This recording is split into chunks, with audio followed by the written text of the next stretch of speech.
السلام علیکم ناظرین، آپ دیکھ رہے ہیں T M News T V. پیش خدمت ہے پروگرام شب و روز ڈاکٹر کے ایس بٹالوی کے ساتھ۔ ہوتا ہے شب و روز تماشا میرے آگے، کرتے ہیں شب و روز میں شب و روز کی باتیں۔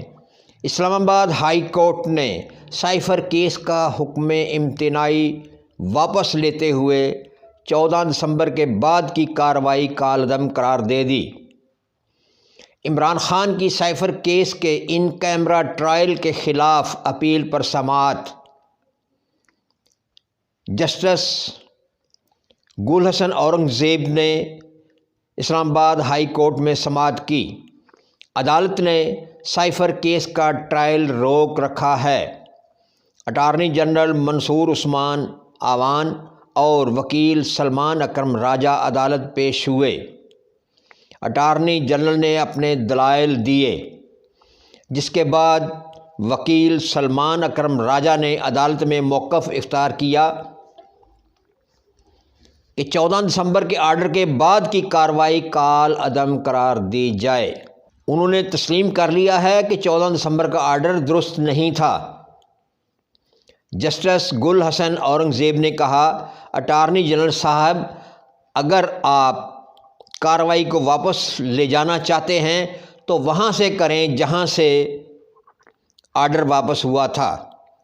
اس حوالہ سے باقاعدہ آرڈر بھی کریں گے، جس پر اٹارنی جنرل نے ان کیمرہ کارروائی کو اثر نو کرنے کی یقین دہانی کراتے ہوئے کہا، 13 گواہان کے بیانات دوبارہ ریکارڈ کرانے کے لیے تیار ہیں۔ واضح رہے، اسلام آباد ہائی کورٹ کے چیف جسٹس عامر فاروق کی عدالت نے گزشتہ سماعت پر سائفر کیس میں اسپیشل پروسیکیوٹر کی جانب سے ان کیمرہ سماعت کی استدعا پر فیصلہ محفوظ کرتے ہوئے ریمارکس دیے تھے کہ کیس کا ریکارڈ دیکھ کر اس پر فیصلہ کریں گے۔ بیرسٹر سلمان صفدر نے کہا، جیل ٹرائل کی وجہ کیس کی حساسیت نہیں بلکہ سیکیورٹی خدشات بتائے گئے ہیں۔ شیر افضل مروت ایڈوکیٹ نے کہا، پوری قوم کی نظریں اس درخواست ضمانت پر لگی ہوئی ہیں۔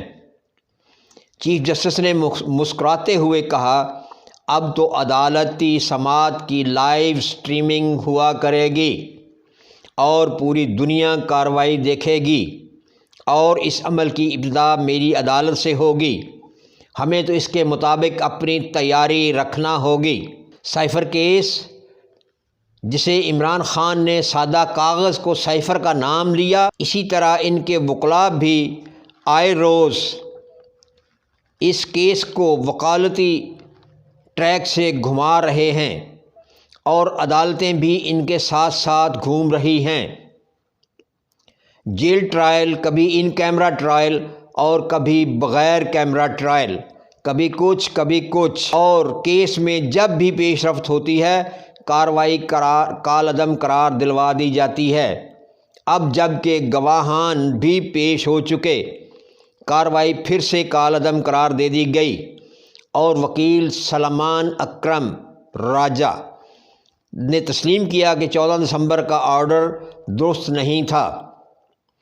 جسٹس گل حسن نے یہ نہیں پوچھا آرڈر میں کیا غلطی تھی۔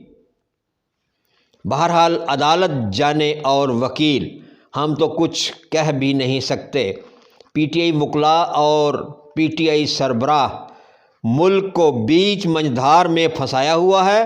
ملکی ادارے بھی کسی طرف نہیں لگا رہے یا ان کو کسی طرف لگانے نہیں دیا جا رہا۔ اس کی مثال ایک اور ہے، ایک عدالت سے فیصلہ آتا ہے، پی ٹی آئی کو انتخابی مہم کے لیے بلے کا نشان نہیں دیا جائے گا، چند روز بعد دوسری عدالت بلے کا نشان دے دیتی ہے، پھر عدالت بلے کا نشان روک لیتی ہے، پھر یہ نشان عبرت بنتا ہوا نظر آ رہا ہے، اور حالات کسی اور طرف جا رہے ہیں۔ سپریم کورٹ نے فائنلی طور پر بلے کے نشان کو کالعدم قرار دے دیا۔ پی ٹی آئی کو اس حق سے دستبردار ہونے کا حکم ہو گیا کہ پی ٹی آئی کو بلے کا انتخابی نشان نہیں ملے گا، اور یہ سارا کچھ بظاہر تو پرامن ہے، لیکن ہر خاموشی طوفان کا پیش خیمہ ہوتی ہے۔ اب ہمارے اداروں کا کام ہے کہ وہ آنے والے طوفان کو کس طرح فیس کرتے ہیں۔ دیکھتے رہیں T M News T V. آئندہ پروگرام تک اجازت، اللہ نگہبان۔